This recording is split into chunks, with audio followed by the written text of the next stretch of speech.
2020 yang diilhamkan oleh Yang Amat Berhormat Perdana Menteri Sri Lankawi. Budget 2020. How could I not comment about Budget 2020? You know, every year companies do budget, governments do budget, and my staff also do budget for their families. Now, how can we benefit from this 2020 budget? Let me share some points. So in the Budget 2020, there are 4 big thrusters. The first one is driving economy and digital economy. Things that government want to do is encourage digital businesses, people to go digital. So a lot of budget you see is going to be like fundings and grants to make sure that you automate, you have e-wallets that have $30 to the students, just to make sure that people are more technology savvy. So that's a very important point for first thruster. The second thruster is upskilling, training, human capital. So I strongly believe, because I'm in the people development business, this is a very important point, because as long as you do not train and educate and skill the people, we cannot earn more, the company cannot grow, the economy cannot grow. Now, why do some of the nationalities, some of the countries out there are earning big wages? It's because they are highly skilled.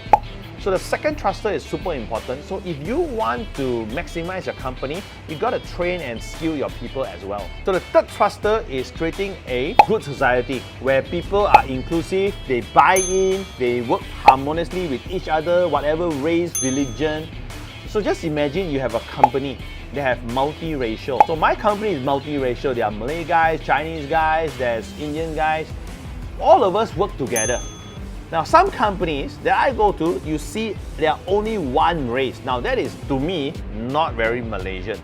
So I strongly buy into this third thruster where we work together and we go together in a common goal. They're going to increase minimum wage from 1,001 to 1,002. What has that got to do with you as an employer? First of all, your cost is going to go up. Your OPEX is going to go up. And your fixed cost is going to increase. So when your fixed cost increase, did your sales increase? Your margin is going to be thinner. It's going to eat into your margins. So how do you going to maximize that? Number one, either you increase more sales, so you make up in volume. Number two, you decrease in your costs. Find ways to buy materials better, find ways to be more efficient, automate certain processes. So when you have good expenses, you will maximize your profit. So even though the minimum wage cost increase, you are still efficient. Another way is if you increase the minimum wage, that means the staff has to be more productive. So push them to produce more, have increase in production, have better output, so that the 100 ringgit you pay them actually makes more money for you. So there's no reason not to pay more when a guy can actually make more money for you. So that's how you can make changes in this particular point. So fourth thruster is about public finances to make sure that we lower the costs, the government don't spend so much.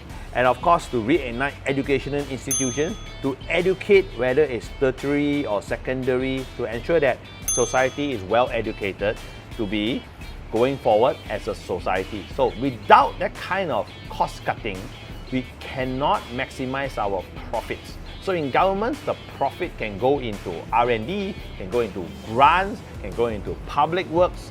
So it's very important that there has to be efficient. So I strongly believe this is a very good thruster. Unicorn exists in fairy tales, but in today's world, unicorn is described as the giants like Uber, like the billion-dollar guys that just scale to massive. So Malaysia wants to attract unicorns because these guys, when they come in a unicorn size, gigantic, big scale. And that is good for the economy. Why? Number one, when these guys come in, they bring in foreign talent. They bring in foreign expertise. They bring in global practices that can be used for local guys like us. Number one. Number two, they're going to have massive hiring. So a lot of job opportunities will be created because when the giants come in, they need to hire. Number three, when they open up offices, they need to renovate, purchase lands or lease lands. So local people are able to benefit from foreign expertise.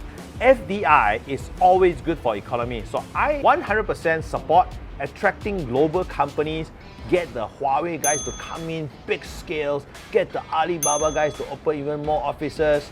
We want the big giants to be in the local companies because Malaysia is a very good cost center.